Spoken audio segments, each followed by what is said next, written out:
@heal_ddw. Misi Bu, kalau perut rasa sakit tetap begah setelah makan, apa kemungkinannya?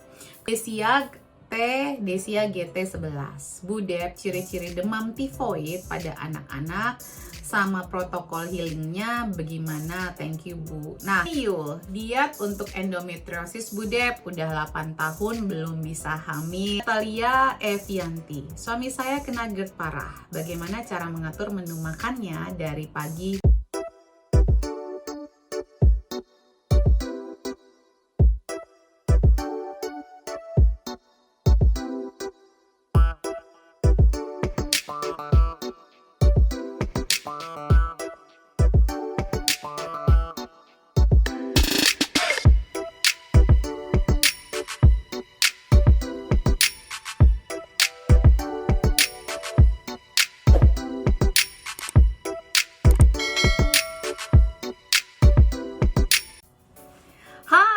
Kembali lagi bersama your favorite naturopathic practitioner. Apa kabar semuanya? Semoga semua dalam keadaan baik-baik saja dan sehat selalu tentunya, dan bahagia, tidak lupa untuk berbahagia. Teman-teman, hari ini saya akan kembali hadir dengan rambut saya dengan dalam segmen Tanya Sehat Baby. Jadi setiap akhir minggu, akhir pekan akan ada segmen di Root of Life UK untuk bertanya kepada saya, dan saya akan menjawabnya di segmen Tanya Sehat Baby. Yuk kita kita baca pertanyaan-pertanyaannya. Sebelumnya pastikan untuk share video ini ke teman-teman atau di akun sosial media teman-teman agar lebih tersebar, agar lebih banyak yang mendapatkan manfaat kesehatannya. Jangan pelit ilmu, kalau saya memberikan jawaban juga di-share biar siapa tahu ada yang membutuhkan informasi ini bisa terbantu, tercerahkan. Jangan lupa di like, di subscribe, dan nyalakan tombol lonceng merahnya.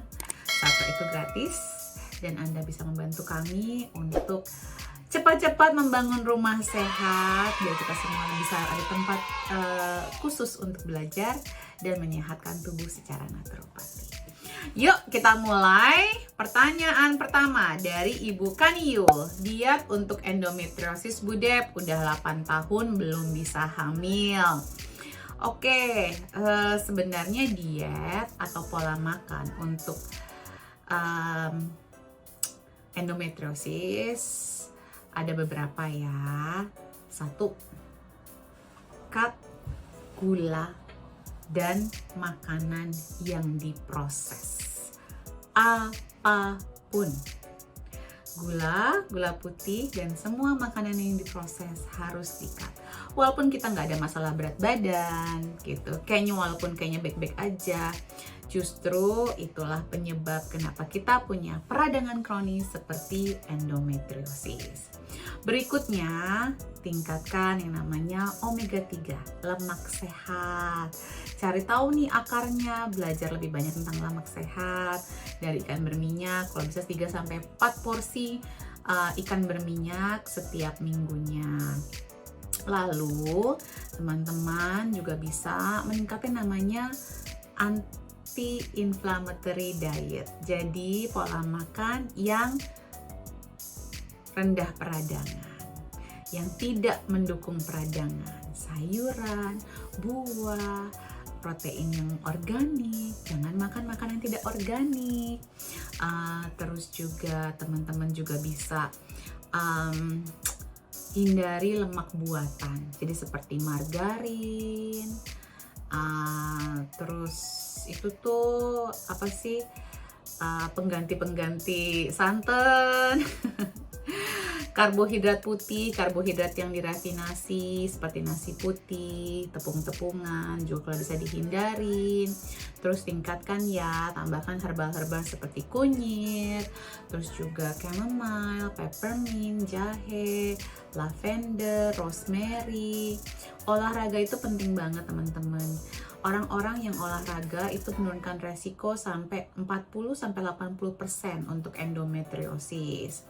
Jadi juga kalau bisa tambahin selain omega 3, makanan yang tinggi di vitamin B, terutama vitamin B6, vitamin C, vitamin E, dan vitamin A.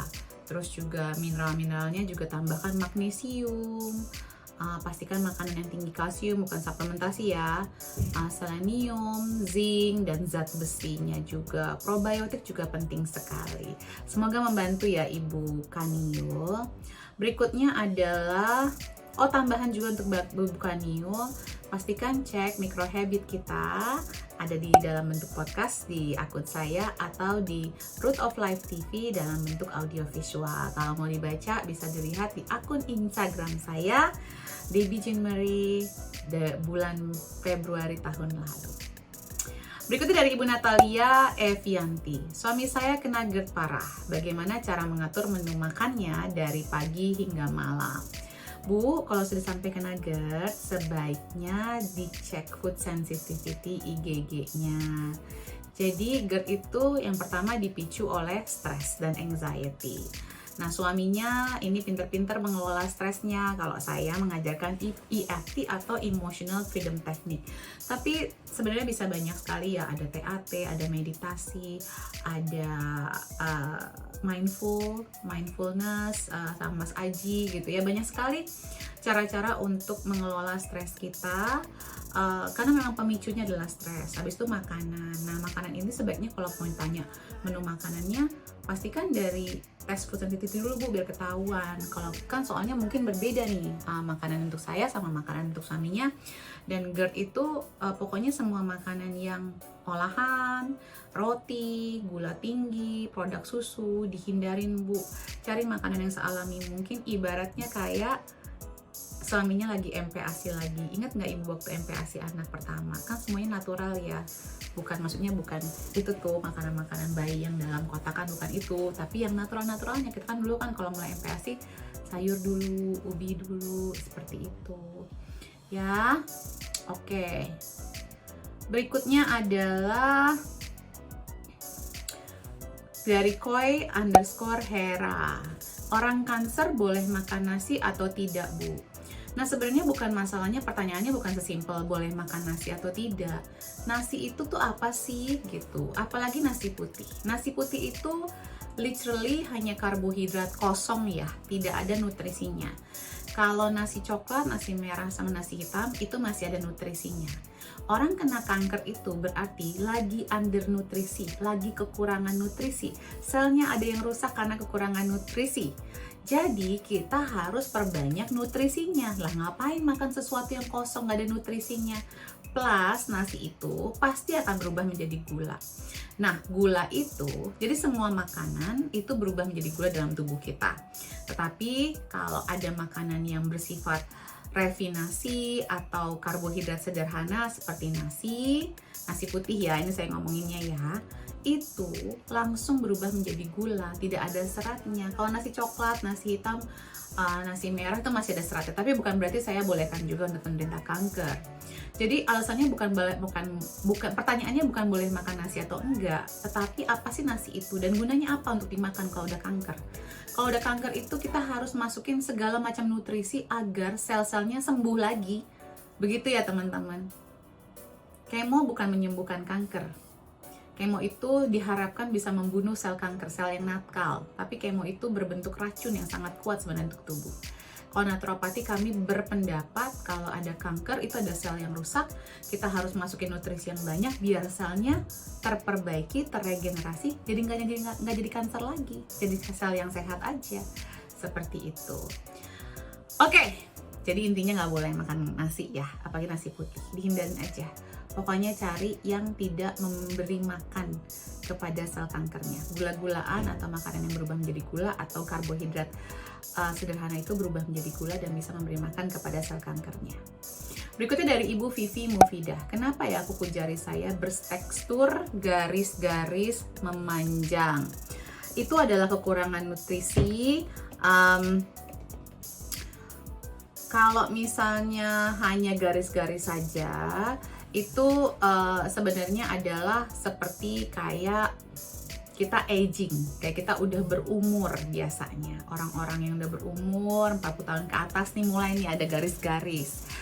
Nah, ini juga berhubungan dengan penyakit diabetes atau gula darah, kadar gula darah dalam tubuh kita. Nah, sebenarnya kalau kita sakit diabetes tuh kekurangan vitamin apa aja sih? Banyak, ada vitamin B-nya, vitamin C-nya udah pasti kekurangan, kromium juga kekurangan, jadi alpha lipoic acidnya juga kekurangan, antioksidannya juga kekurangan. Jadi itu pertanda kayak aging ya, kayak tubuh kita tuh sel-sel tubuhnya udah tua padahal masih belum tua gitu. Jadi pastikan deh diperbaikin nutrisinya, pola makannya diperbaikin. Jadi ya biar kita terhindar gitu ya. Udah pasti ada kekurangan nutrisi. Dan kemungkinan kalau memang nutrisinya sudah aku bagus kok Bu, mungkin penyerapan nutrisinya yang belum optimal. Oke, berikutnya adalah dari Ibu Fitria _Kalista. Kenapa udah minum vitamin B kompleks, zinc, dan kalmak masih suka nyeri bahu ya Bu? Aku naik kereta PP.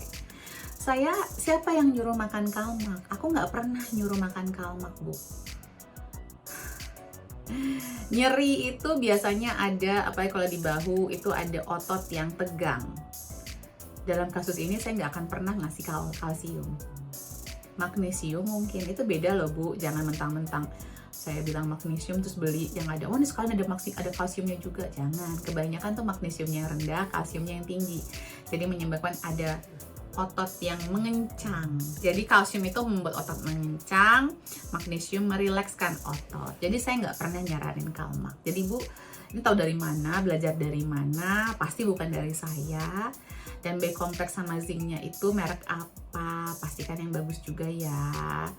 Oke, naik kereta PP nggak jadi masalah sebenarnya, asal pola makannya bagus. Berikutnya dari Nabian Pasa, probiotik untuk vagina apakah bisa diganti dengan daun sirih? Dipahamin dulu ya, apa arti kata probiotik itu sendiri. Probiotik adalah bakteri baik. Bakteri baik yang kenapa kalau saya anjurkan untuk masuk ke dalam vagina, itu untuk membantu menambah jenis bakteri baik dalam vagina kita. Karena kan vagina itu kan organ yang terbuka. Jadi memang harus disemaikanlah banyak bakteri baik agar jangan sampai ada patogen yang mudah masuk dan berkembang biak dalam vagina kita dan membuat ketidakseimbangan antara bakteri baik dan bakteri buruknya. Nah, sementara daun sirih itu apa sih? Daun sirih itu mempunyai kandungan antiseptik alami. Jadi, untuk membersihkan boleh. Tapi kalau disamakan manfaatnya tidak sama, berbeda gitu. Walaupun konteks digunakannya mirip nih, sama-sama kalau ada ISK, tapi beda fungsi ya Ibu Nabian Pasa. Paham ya Bu? Semoga paham. Ibu Desia GT11. Bu Dep, ciri-ciri demam tifoid pada anak-anak sama protokol healingnya bagaimana? Thank you Bu. Nah, demam semuanya sih gini loh, kalau kita ada patogen yang menginfeksi tubuh kita, salah satu reaksi dari imun sistem tubuh kita adalah demam. Tujuannya demam itu adalah untuk membunuh patogen tersebut. Jadi membunuh si benda asing yang masuk dalam tubuh kita. Dengan cara apa? Dimasak, dipanasin tubuhnya. Ya nggak sih? Sesimpel itu ya analoginya ya. Dipanasin, makanya jangan buru-buru diturunin panasnya, melainkan disupport, jangan pakai obat penurun panas buru-buru, tapi disupport tubuhnya untuk bisa melawan si patogen tersebut. Nah Bu ya, kalau ciri-ciri sih sebenarnya kalau udah demam kita udah tanganin aja. Ini ada protokolnya di tanggal postingan saya di IG tanggal 31 Juli 2021, atau teman-teman juga bisa scroll down, saya udah pernah bahas protokol demam. Kalau memang butuh saya ulang lagi bikin videonya, nanti di komen di bawah ya. sudah ada saya kasih protokolnya ya. Kalau mendiferensiasikan apakah ini demam tifoid, apa demam DPD, DBD atau yang lain, teman-teman bisa ambil tes darah. Jadi kalau udah ada demam lebih dari 1 hari, saya anjurkan untuk tes darah.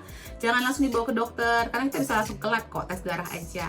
Cek iron sama ferritinnya, cek hematologi lengkapnya, sekalian sama vitamin D-nya, biar ketahuan ini apa sih, gitu ya. Berikutnya dari Ibu Riri.tjan. Bu Dep, kemarin abis cek vitamin D cuma 26. Baiknya sehari berapa IU ya biar cepet naiknya. Oke. Kalau 26, jadi teman-teman aku ulang lagi ya soal vitamin D nih. Vitamin D nanti aku akan bahas terpisah mungkin di khusus vitamin D. Jadi kalau misalnya 30, minimalnya 30 aja nih. Itu kalau bisa konsumsi 4000 IU selama 2-3 bulan. 4000 IU.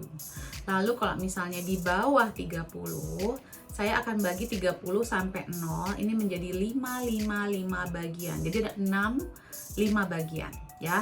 30 ke 25, 25 ke 20, 20 ke 15, 15 ke 10, 10 ke 5, 5 ke 0.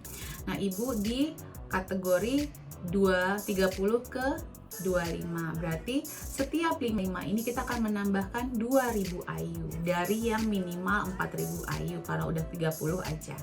Jadi berarti Ibu 4000 tambah 2000, 6000 IU selama 2-3 bulan, lalu dicek ulang. Berikutnya dari _heal_ddw. Misi Bu, kalau perut rasa sakit terbegas setelah makan, apa kemungkinannya?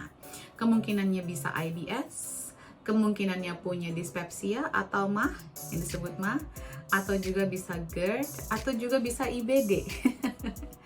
Kemungkinan besar sih ini antara IBS, kalau belum sampai menyebabkan acid reflux, itu mungkin hanya IBS doang ya, atau mungkin aja bisa cuma dispepsia. Ibu bisa menambahkan minum peppermint tea atau minum teh jahe atau meminum campuran air lemon hangat dicampur dengan 1-2 sendok makan jus lemon dan tambahkan setengah sendok teh atau 1 sendok teh baking soda, diaduk terus diminum. Itu kalau bisa itu membantu untuk menetralkan pH-nya. Berikutnya dari Ibu Nasita Lufin. Saya ada autoimun kulit dan otot rambut saya sering rontok dan ketombe. Apakah karena autoimun? Yes. Jadi ada autoimun, Seborrheic dermatitis, alopecia yang langsung berkaitan dengan kulit dan kulit rambut ya, kulit kepala. Jadi nanti kulitnya tuh bisa tetekan, copot atau banyak kayak ruam-ruam, atau bisa jadi alopecia, rambutnya botak ya. Oke, sudah selesai. Terima kasih atas pertanyaannya. Semoga membantu jawaban saya. Dan nantikan Tanya Sehat Dewi minggu depan. Salam sehat selalu.